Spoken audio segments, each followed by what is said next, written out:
Assalamualaikum warahmatullahi wabarakatuh. Para mahasiswa yang saya hormati, pertemuan kita pada hari ini kita akan membahas seputar Ijazul Quran wa Tafsir al-Ilmi, kemu'jizatan Al-Quran dan tafsir sains, tafsir ilmu. Yang akan kita bahas adalah pertama tentu saja definisi atau ta'rif. Yang kedua adalah wujud ijaz, adalah sudut pandang kemu'jizatan Al-Quran. Kemudian anwa'u majalah di ijazil Quran. Kita akan membahas seputar apa saja sih ragam dari kemu'jizatan Al-Quran itu, bagaimana macamnya, bagaimana ragamnya.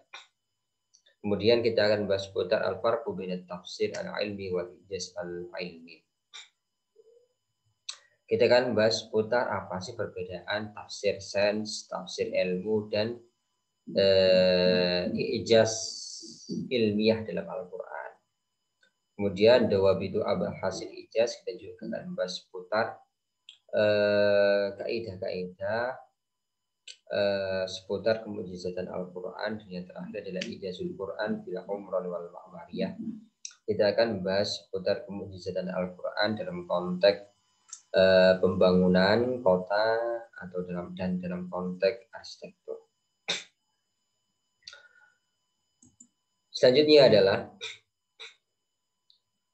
dalam segi bahasa.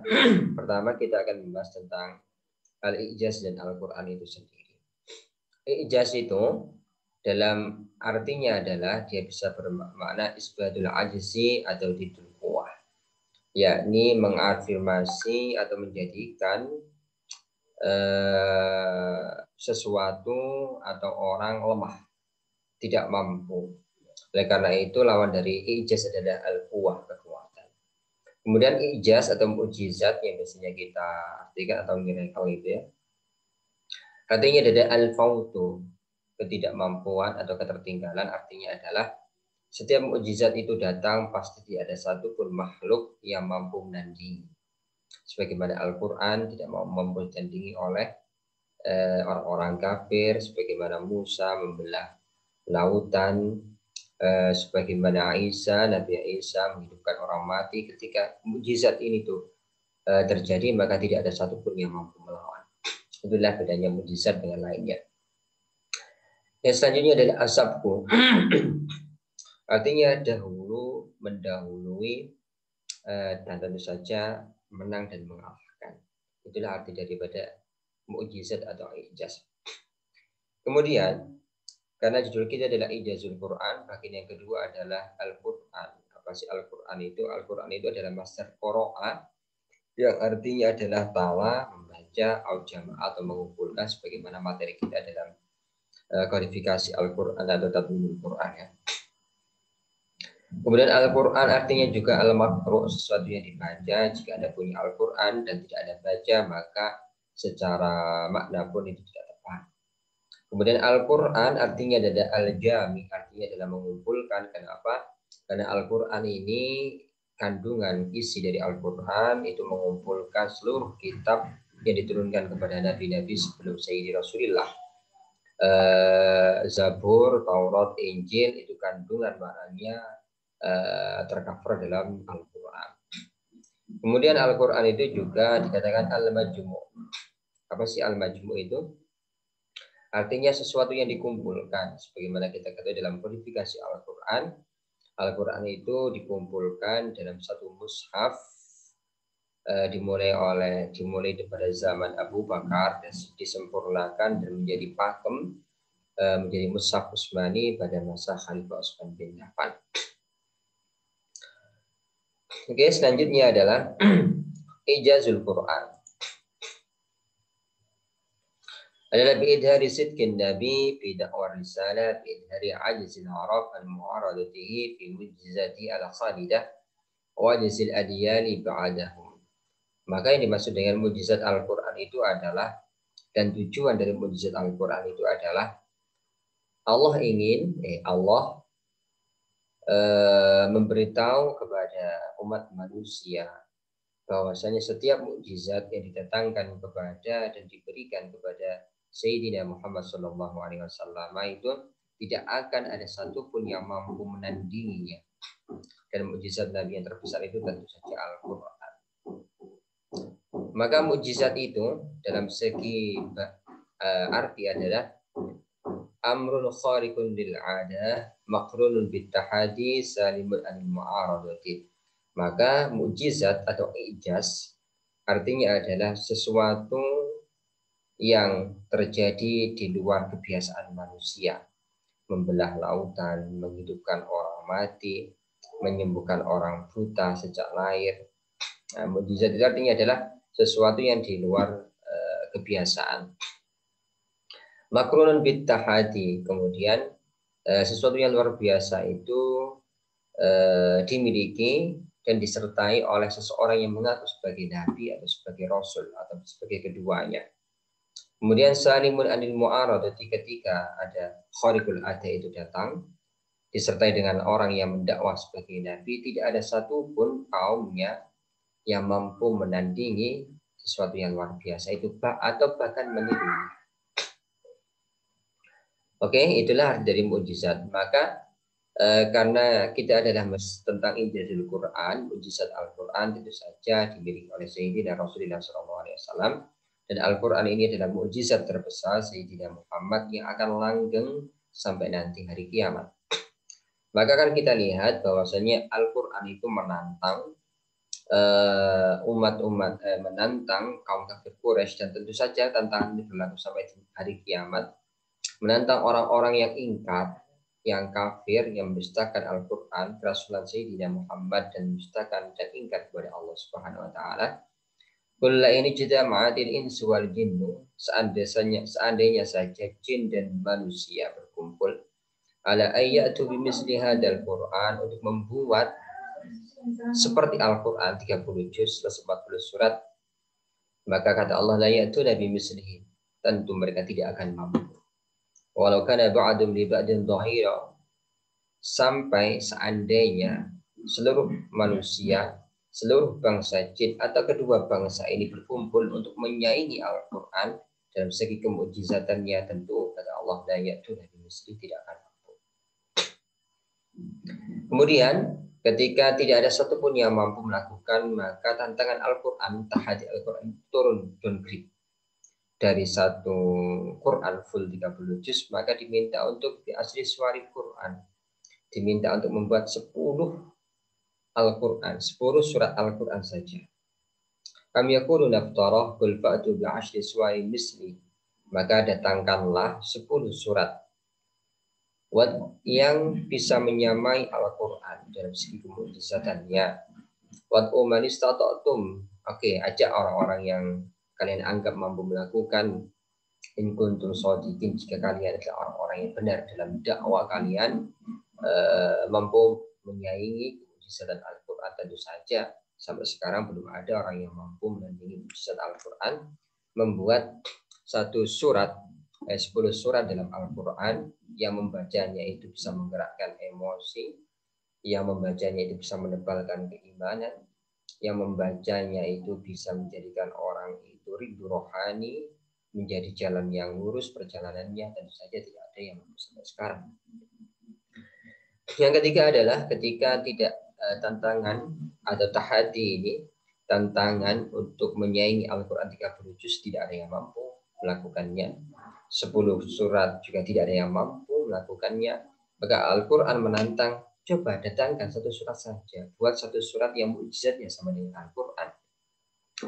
Wa in kuntum fi raibin mimma nazzalna ala abdina, jika kalian semua dalam keraguan perihal apa yang kami turunkan kepada hamba kami, fa'tu bis surati min misli, maka buatlah, datangkanlah satu surat yang tentu saja mukjizatnya sama dengan Al-Quran.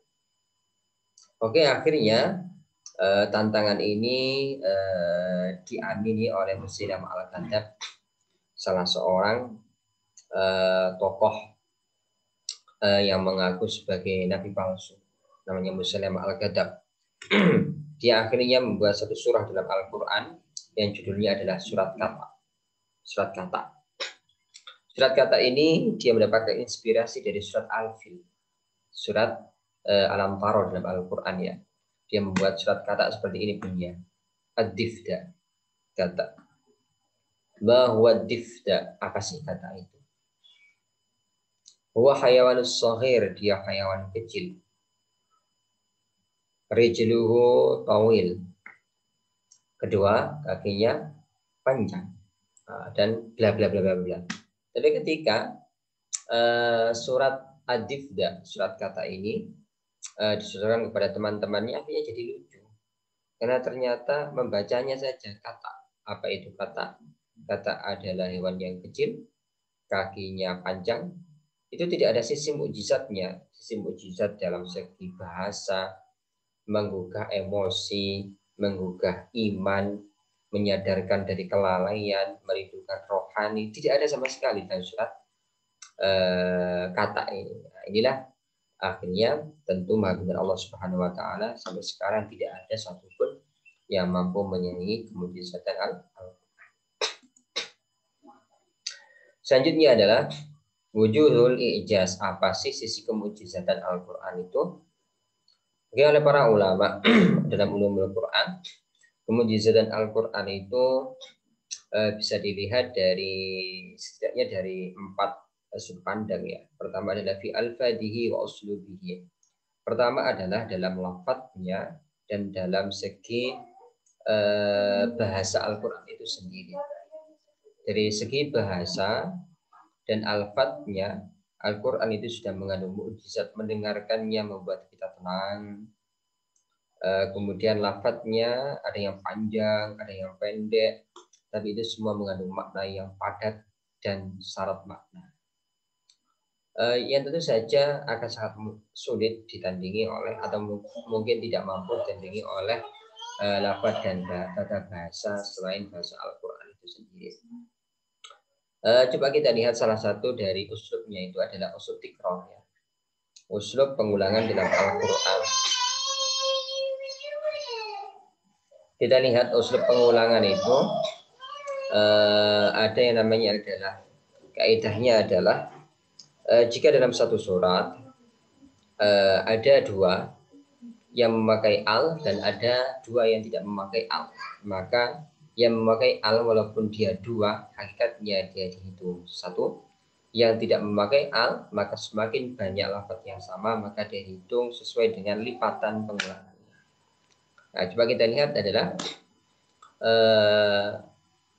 fa inna ma'al usri yusra, inna ma'al usri yusra. Maka sesungguhnya beserta kesulitan ada kemudahan, sesungguhnya beserta kesulitan ada kemudahan. Oke, jika kita lihat ini, maka sesungguhnya yang memakai al adalah kesulitan. Ada al-usr, ada al-usr. Lafadznya ada 2, tapi sejatinya hakikatnya hanya ada 1. Kemudian yang tidak memakai al dan diulangi adalah yusra. Oke, yusra, yusra, kemudahan, kemudahan. Oke, secara lafadz ada 2 kesulitan. Kesulitan pakai al, kedua-duanya, kemudian kemudahan tanpa pakai al dan diulangi 2 kali. Maka hakikatnya dalam uslub Al-Quran adalah yang memakai al walaupun dia banyak, dia hanya dihitung 1. Yang tidak memakai al maka dihitung sesuai kelipatannya. Maka artinya adalah setiap ada 1 kesulitan maka ada 2 kemudahan. Itu adalah uslub Al-Quran. Coba kita lihat lagi dalam uslub Al-Quran itu ada, ini adalah lafadznya. Kalau kita lihat adalah alhamdulillahi rabbil alamin. Dengan lafadz yang pendek, lafadz yang pendek, ikhtisar, bahkan ghayatul ikhtisar sebagai mukjizat Al-Quran. Lafadznya pendek cuma alhamdu. Oke. Tapi dalam terjemah kita, tafsir kita diartikan dengan semua puji. Oke. Hamdun itu adalah puji, dan dari kata al itu mengandung arti kata al. Dalam bahasa Arab namanya adalah al istighraqil jinsi. Makanya kalau kita mengartikan adalah alhamdu, semua puji, lillahi, hanya milik Allah. Apa sih semua puji itu dalam mukjizat dan alfa dan uslub Al-Quran? Maka kita ketahui bahasanya semua itu adalah pertama qadim ala qadim, pujian Allah kepada dirinya sendiri. Sebagaimana Al-Qur'an itu adalah firman Allah, kemudian Allah berfirman, alhamdulillah, semua puji bagi Allah. Firman-Nya adalah dari Allah, kemudian objeknya memuji Allah sendiri. Namanya adalah qadim ala qadim. Pujian dari zat yang maha qadim kepada zat yang maha qadim. Yang kedua adalah qadim ala hudus. Pujian Allah kepada makhluknya. Sebagaimana Allah memuji Sayyidina Rasulullah, wa innaka la'ala khuluqin adim. Bagi ya. Dan Allah itu, dan engkau wahai Muhammad, kata Allah, sungguh dalam karakter, dalam akhlak yang agung. Kemudian adalah puji ada qadim ala hadis, pujian makhluk kepada Tuhannya. Sebagaimana ketika kita mengucapkan alhamdulillah, kita mengucapkan dan kita tujukan kepada Allah. Makhluk memuji Tuhannya. Yang terakhir adalah hadis ala hadis.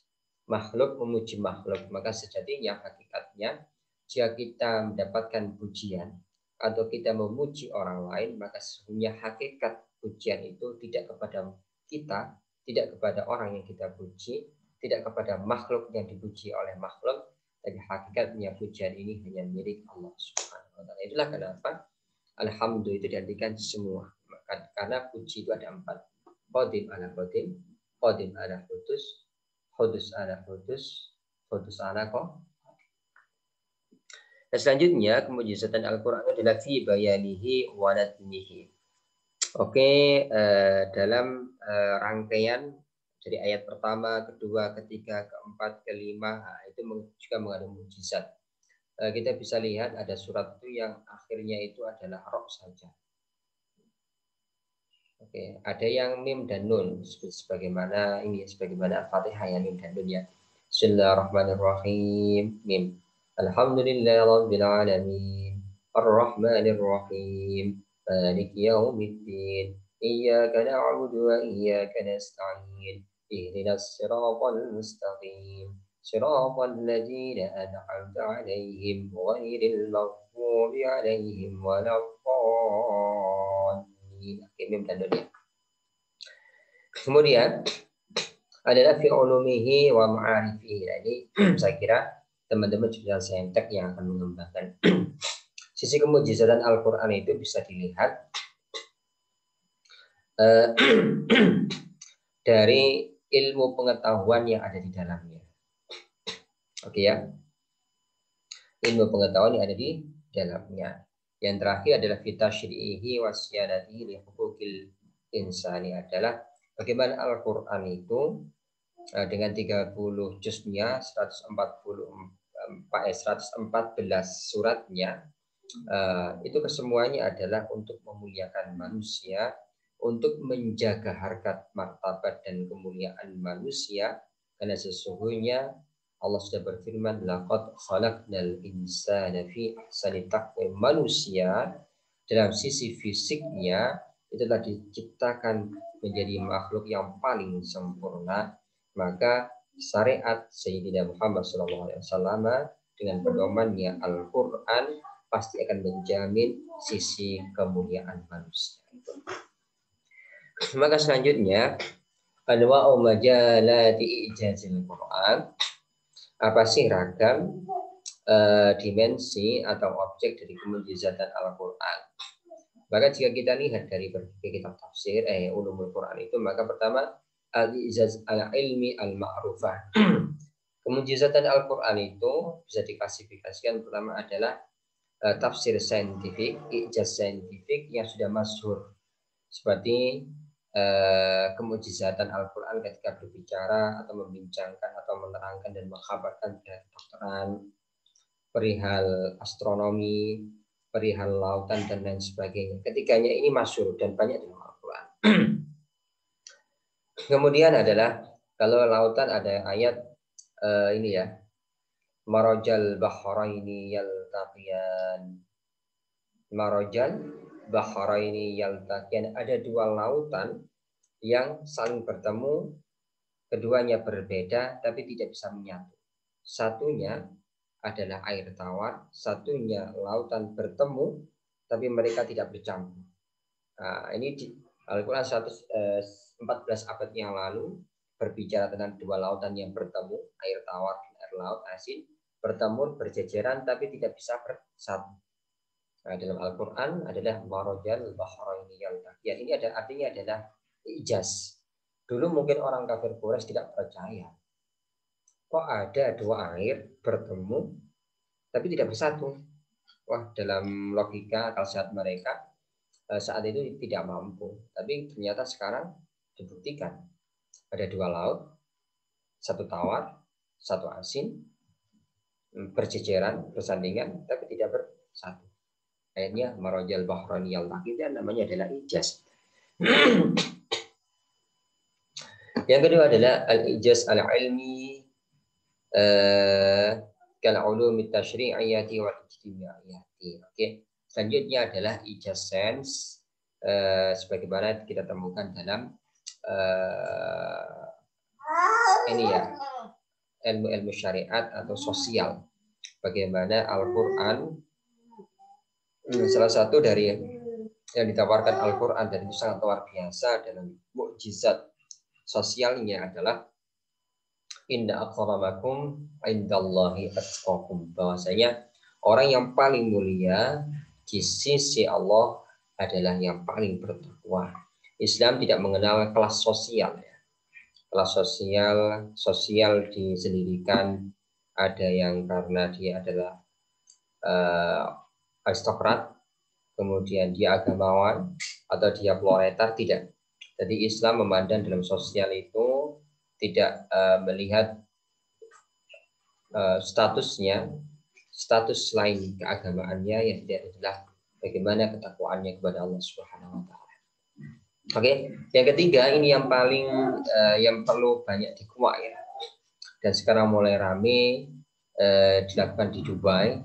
Hari yang namanya adalah ini ya, hibah arsitek, integrasi arsitek Al-Quran dan Al-Hadis yang sekarang sedang banyak digalakkan di Dubai, Uni Emirat. Jadi kita akan menemukan banyak ijazul Quran dalam konteks arsitektur atau pembangunan kota dalam buku-buku hibah yang dilakukan oleh pemerintah Dubai. Nah, adalah al-ijazul ilmi fi majali ulumil umran wal bunyan. Adalah mukjizat sains Al-Quran dalam konteks pembangunan kota dan dalam konteks bangunan tentu saja arsitek itu ya. Saya mohon maaf teman-teman yang sedang arsitek tidak saya sebutkan secara spesifik, tapi tidak mengurangi rasa hormat saya kepada Anda semua. Oke, selanjutnya adalah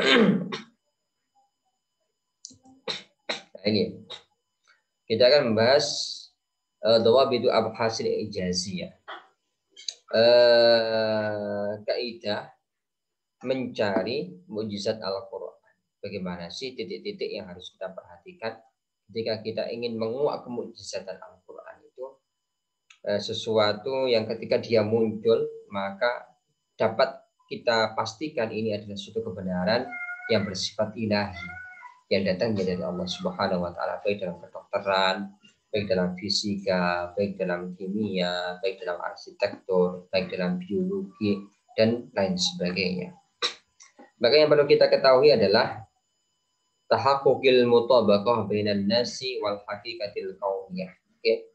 Pertama adalah tahaqqul mutabaqah, adalah kita harus benar-benar bisa mencari titik integrasi, titik yang menghubungkan antara pertama bainan nas, jadi ayat-ayat Al-Quran yang mengandung mana sih yang mengandung kemujizatan kedokteran, kemujizatan fisika, kemujizatan biologi, kemujizatan fisika, kemujizatan arsitektur. Kemudian wal haqiqah al-kauniyah, kebenaran alam semesta yang tidak mungkin itu adalah kebenaran yang mengandung kebohongan. Nah, kalau sudah ada dua nas, haqiqah kauniyah, kemudian ini berjalan sendiri dengan metodologinya. metodologi memahami tafsir dan takwil berjalan dengan metodologinya. Kemudian kebenaran IPA, IPS, oke, itu berjalan dengan metodenya sendiri, tapi ternyata kemudian hasilnya sama.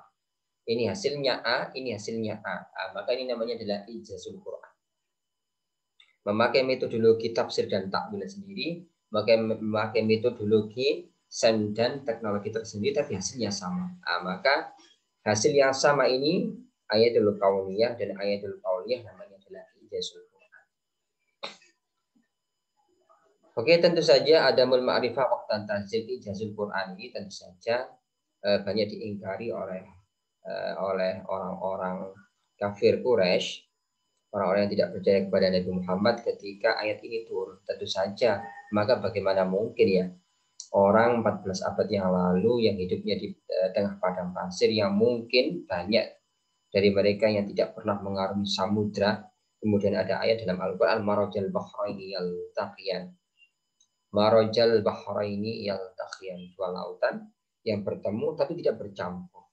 Tentu saja saat itu mereka tidak percaya, tapi ternyata sekarang ditemukan sebuah laut yang bertemunya dua muara menjadi muara air tawar dan air asin bertemu dan tidak bercampur. Namanya adalah nasnya berbicara 14 abad yang lalu, tentu saja banyak diingkari. Tapi ketika penemuan itu dibenarkan, penemuan itu ditemukan dan kebenarannya muncul, maka tentu saja ini menjadi sebuah ijazul Quran. Nah ini ya. Kemudian adalah ini yang perlu kita ketahui. Kemudian adalah an-nasul wadi. Dalam ijazul Quran ini nasnya, ayatnya tidak multi tafsir, tidak multi takwil. Karena kalau dia multi tafsir dan multi takwil, mungkin dia adalah tafsir ilmi, bukan ijazul Quran. Setelah dari ijazul Quran adalah teksnya, Qurannya berbicara secara spesifik. Ya, sebagaimana Al-Quran ketika berbicara bahwasanya ketika Fir'aun akan tenggelam ketika mengejar Nabi Musa, maka Al-Quran menyatakan kami, Allah akan menyelamatkan badanmu wahai Fir'aun, agar badanmu nanti menjadi pengingat orang-orang yang setelah kamu. Oke, kemudian ternyata sekarang saat itu orang-orang kafir Quraisy ketika ayat ini turun tentu saja tidak percaya. Tapi ketika jasad Ramses II ditemukan dan dia adalah Fir'aun, ditemukan metodologi pengawetan bangsa-bangsa Mesir, maka semuanya berkata shadaqallahul adzim, mukjizat Al-Quran benar-benar ada.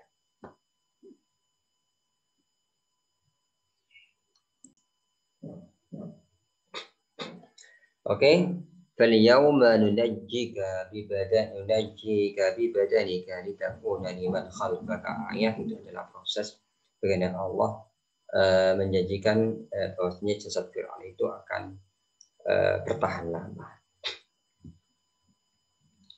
Oke, selanjutnya ini harus kita perhatikan ketika kita berbicara tafsir ilmi dan ijazul ilmi. Apa sih tafsir saintifik dan kemujizatan saintifik dalam Al-Quran? Tafsir saintifik itu biasanya disebut dengan ini ya, disebut dengan tafsir al-ilmi. Kemudian kalau kemujizatan saintifik itu dikenal dengan al-ijaz al-ilmi. Oke.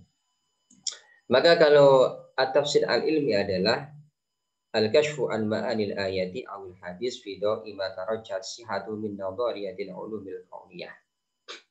Jadi kalau tafsir ilmi itu definisinya adalah menyingkap berbagai makna ayat Al-Qur'an atau hadis, oke, dalam sudut pandang keilmuan modern, baik sosial, sains, teknologi, alam, dan lain kedokteran dan lain sebagainya ya.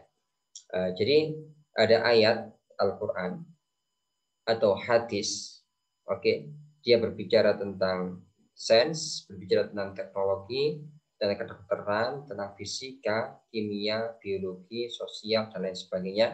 Ayat-ayat ini dilihat dan dibaca dengan teori-teori modern.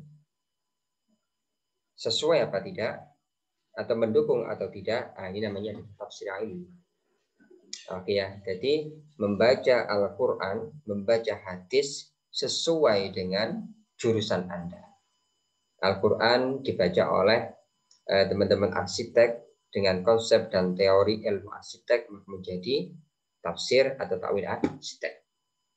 Kemudian ayat-ayat biologi, ayat kimia atau Al-Quran dibaca oleh teman-teman kimia dan biologi dengan ilmu, konsepsi, dan penemuan biologi yang terbaru, kimia yang terbaru, maka menjadi tafsir al-ilmi al-biologi wal kimia. Nah, itu kalau tafsir ilmi. Kalau sebagaimana juga kalau perpustakaan juga seperti itu.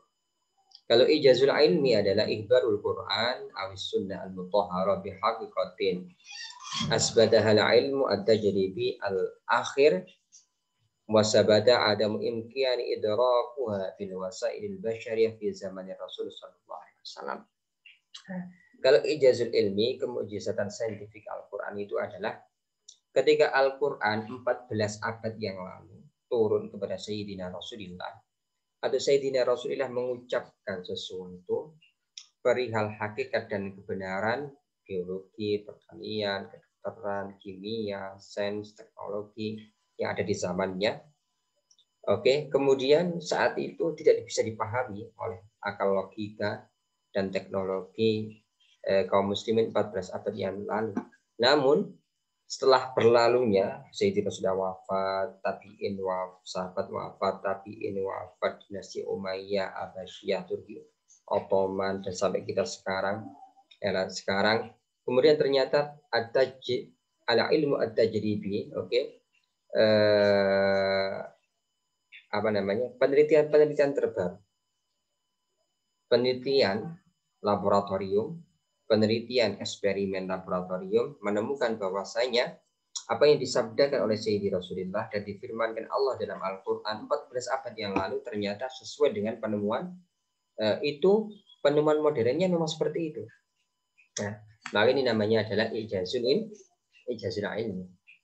Jadi Rasul Allah Subhanahu wa taala sudah membincangkan di 14 abad yang lalu. Kemudian penemuan-penemuan terbaru membenarkan. Penemuan-penemuan terbaru membenarkan. Ini namanya ijazul ilmi.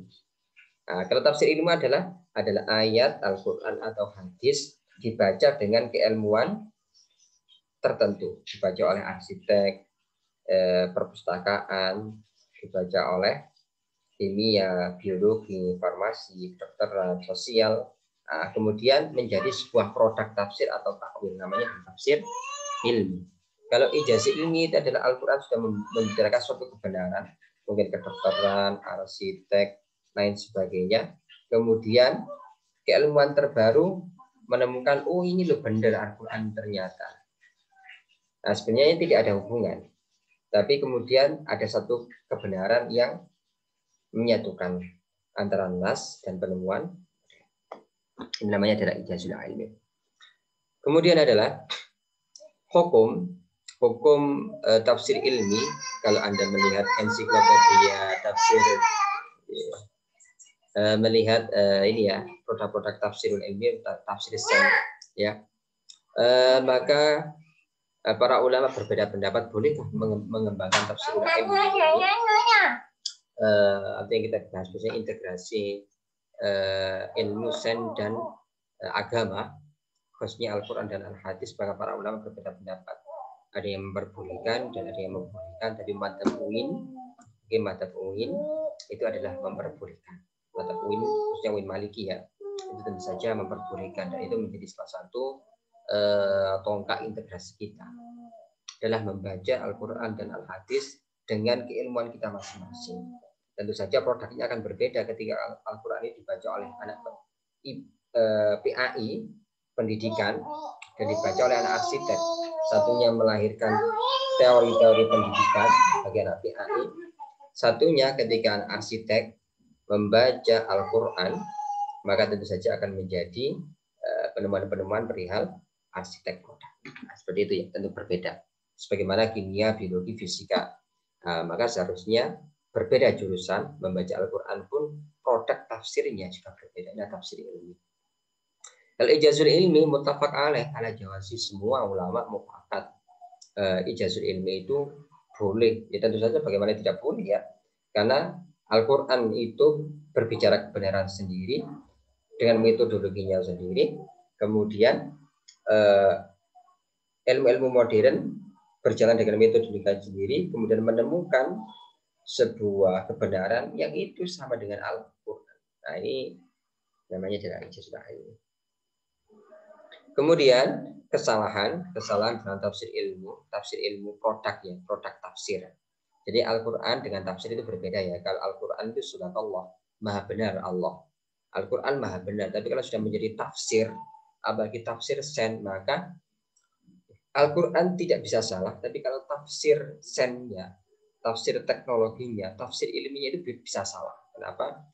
Karena Al-Quran bersumber dari Allah. Tapi kalau tafsir, memahami Al-Quran berdasarkan metodologi dan keilmuan, sains, teknologi, dan lain sebagainya, itu adalah pelakunya, subjeknya, itu adalah manusia. Maka dibedakan antara kesalahan Al-Quran itu tidak mungkin terjadi. Tapi kalau kesalahan tafsir itu mungkin terjadi. Karena yang melakukan dan membuat tafsir adalah manusia. Maka kesalahan dalam tafsir ilmi ini adalah al-khata' fi katsirun, banyak. Nah, banyak. Kenapa kok bisa banyak? Mungkin karena salah membaca Al-Quran dengan disiplin keilmuan. Oke ya. Jadi ayatnya seperti ini. Berarti bisa seperti ini. Nah, mungkin ada kesalahan dalam memahami. Kemudian kalau ijazul ilmi al-khata' fi qalilun, ya, maka kesalahannya itu sedikit. Kenapa kok sedikit? Karena dalam ijazul ilmi ini, sebagaimana yang saya terangkan tadi, adalah ada murabti bainal haqiqah asyariyah wal kauniyah. Tidak ada hubungannya antara kebenaran Al-Quran dan Al-Hadis dengan kebenaran ilmu dan penemuan disiplin sains dan teknologi atau yang lainnya. Oke, kenapa? Karena keduanya menggunakan paradigma kebenaran dan metodologi sendiri, Quran, hadis sendiri, metodologinya dan paradigma keilmuannya, sains dan teknologi kedokteran dan lain sebagainya juga menggunakan paradigma yang berbeda. Tapi kemudian mereka menemukan sebuah kebenaran yang sama. Oke, yang sama. Nah, inilah kenapa tidak banyak terjadi kesalahan. Kemudian dari segi objek kajian kalau tafsir ilmi ini jelas banyak dan sangat luas. Maka setidaknya Anda yang jurusannya adalah perpustakaan, tentu saja hasil bacaan Anda kepada Al-Quran dan Al-Hadis tidak sama produknya dengan anak arsitek. Anda yang anak biologi, ketika Anda membaca Al-Quran dan Al-Hadis menggunakan tafsir ilmi, tentu saja produknya itu tidak akan sama dengan anak fisika ketika membaca Al-Quran dan Al-Hadis. Sebagaimana anak PAI, pendidikan agama Islam, ketika dia membaca Al-Quran, tentu saja produknya, tafsirnya, tafsir ilmunya tidak akan sama dengan teman-teman anak bahasa dan sastra. Kasarnya membaca Al-Quran seperti itu.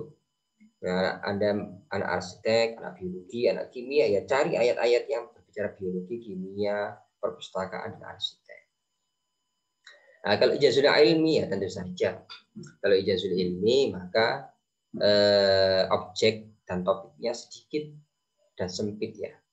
Karena tentu saja Al-Quran itu bukan kitab sains dan bukan kitab teknologi, tapi Al-Quran adalah zalikal kitab hudan lil muttaqin.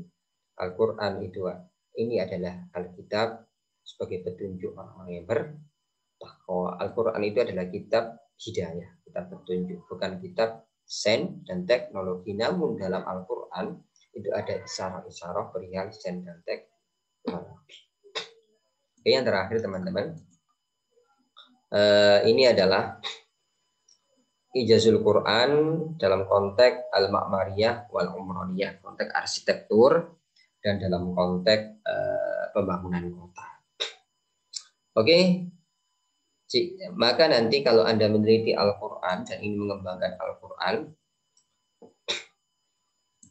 untuk menjadi landasan Anda membuat maskan, rumah, bait juga rumah, manzil juga rumah, qasr artinya adalah istana, dar ini adalah kumpulan rumah, Korea artinya adalah rumah, Madinah adalah perkotaan. Bagaimana sih bagaimana sih Al-Quran ketika berbicara maskan, bait, manzil, qasr, dar, Korea dan Madinah? Maka setidaknya Ijazul Quran ini saya ambil dari bukunya Yahya Al-Waziri ya. Yahya Al-Waziri. Maka ketika Al-Quran berbicara tentang kata maskan, maka artinya adalah ad-dar al-mu'aqqad. Ini adalah rumah yang dia ditempati sebagai tempat wisata. Apa namanya? Jadi dia rumah yang dibangun bukan sebagai rumah pertama, bukan sebagai rumah huni, tapi sebagai rumah singgah. Namanya maskan. Rumah singgah. Jadi Anda membangun perumahan di Bogor, Anda membangun perumahan rumah di Batu, Anda membangun rumah di tempat-tempat wisata. Kemudian ketika Anda suntuk, Anda sedang bosan dengan pekerjaan Anda, maka weekend Anda mengunjungi rumah itu untuk mengistirahatkan hati, emosi, dan pikiran Anda. Maka rumah yang fungsinya seperti ini namanya adalah maskan. Dari kata sakana, sakina artinya adalah tenang. Nah, itu makanya dia adalah rumah singgah, rumah untuk memfreshkan otak. Kedua adalah al-bait. Al-bait itu dari kata badaya bitu baitan, artinya adalah bermalam.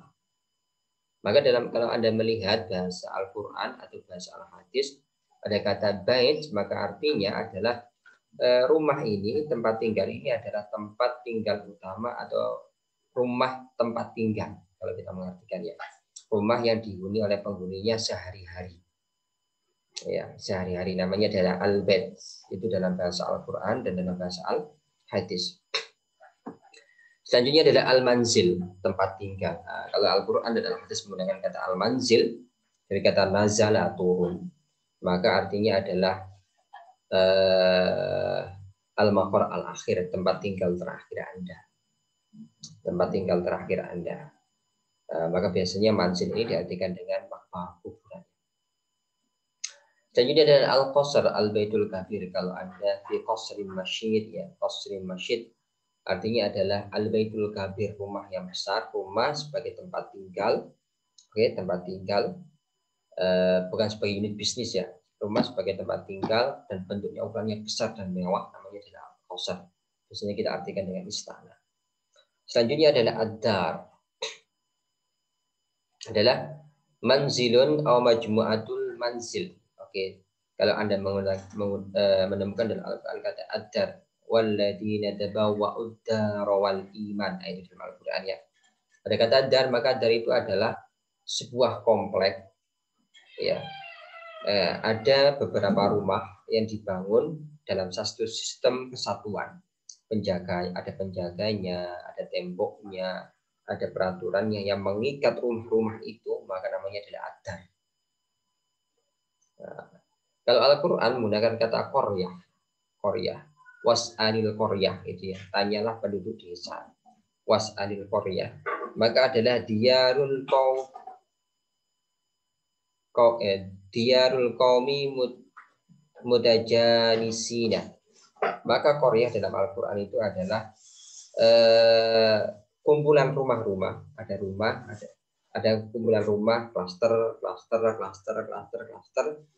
yang mereka penduduknya satu jenis. Oke ya. Jadi ada bed berkumpul menjadi besar.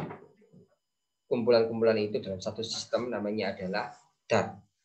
Dar itu kumpul tapi penduduknya satu jenis. Mungkin dari klan Madura, mungkin dari klan Arab, mungkin dari klan Jawa. Oke, satu jenis.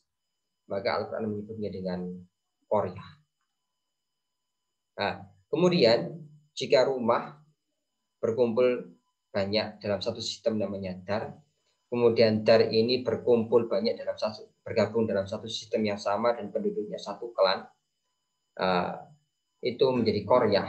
Kemudian qaryah itu berkumpul banyak, disatukan dalam satu sistem, maka namanya itu adalah Madinah. Madinah adalah diyarul qaumi ghairu mutajanisina. Adalah kumpulan klaster-klaster rumah atau desa-desa yang penduduknya tidak lagi satu klan.